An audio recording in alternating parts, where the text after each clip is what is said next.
I've been wanting to make this video for a while now, but I've just been lazy. But we're gonna do it. And it's perfect timing because right now this is the Razer Wolverine 2, and let me bring it up. It's the Razer Wolverine version 2 Pro. It's a PlayStation 5 controller, and right now it is on sale, the white version of the controller, 20% off, which is, any percentage off is good. But this is a $250 controller at full, retail price. So any percentage off is great. So that's $50 off, and I think this is a great controller for fighting games. Mainly, there's like a few reasons, but before this, I was using the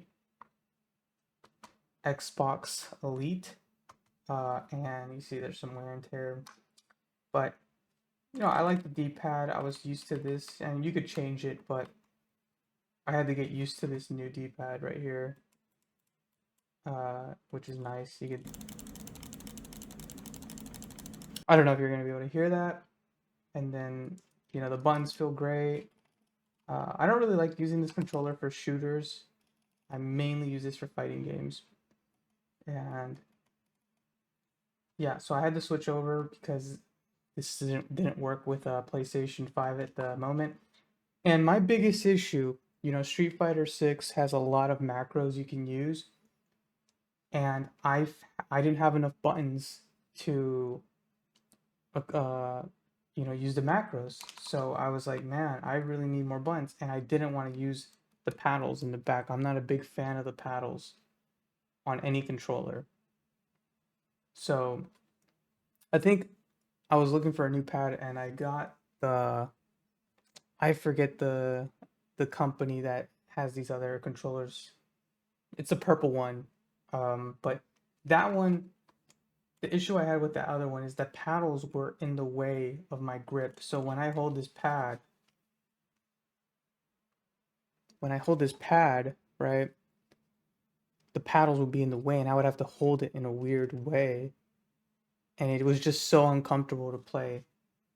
Um, but with this one, with the back, the paddles being here, you don't really have to, they don't really get in the way, and you can use them if if you want to. Like I use them for Tekken, uh, and I map the down input as I map this button as a down input, so then I could do like the Korean backdash easily, because otherwise it's really hard. But the big selling point on this controller is, to me, is these buttons right here, these M1 and M2. Let's see if we can get a good look at this. Yeah, these right here. And what you do is you map these to your L3 and R3 buttons, and then you can use this button as a macro for something in the game. So in Street Fighter 6, I use this macro for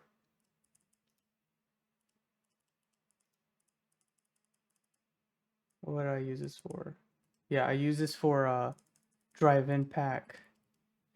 Pretty much that's the only reason I use it. Yeah, and I have the other one for taunt.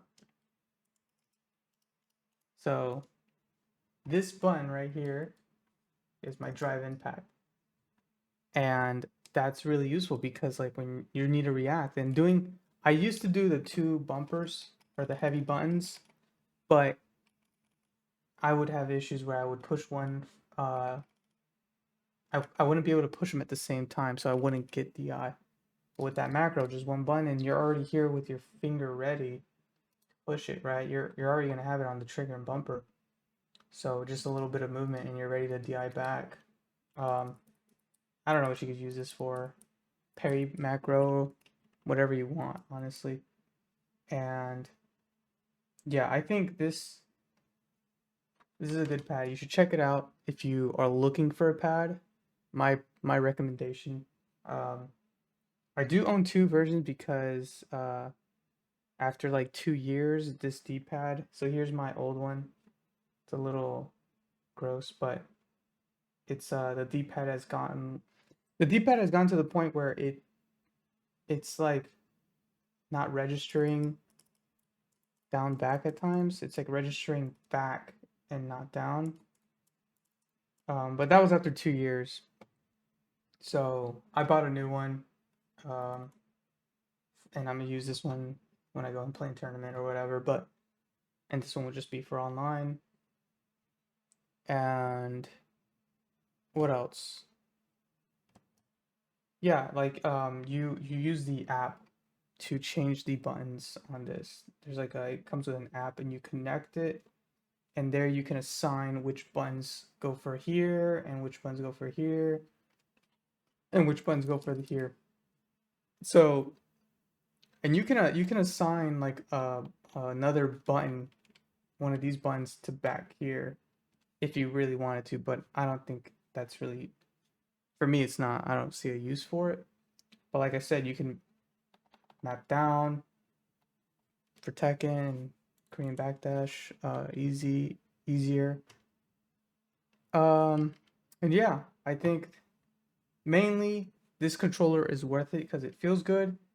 It takes a while to get used to this D-pad if you're not used to it. And these top buttons and the paddles not being in the way of your grip. That's why this is worth it, and it works with PlayStation 5. Yeah, so again, if you're looking for a controller, I recommend this one. There is a sale on the white version right now on Razer. So if you want to check it out, I got a link in the description for the product, so you can check it out and see. But yeah, this is my it's my go-to pad. So anyway, thanks for watching.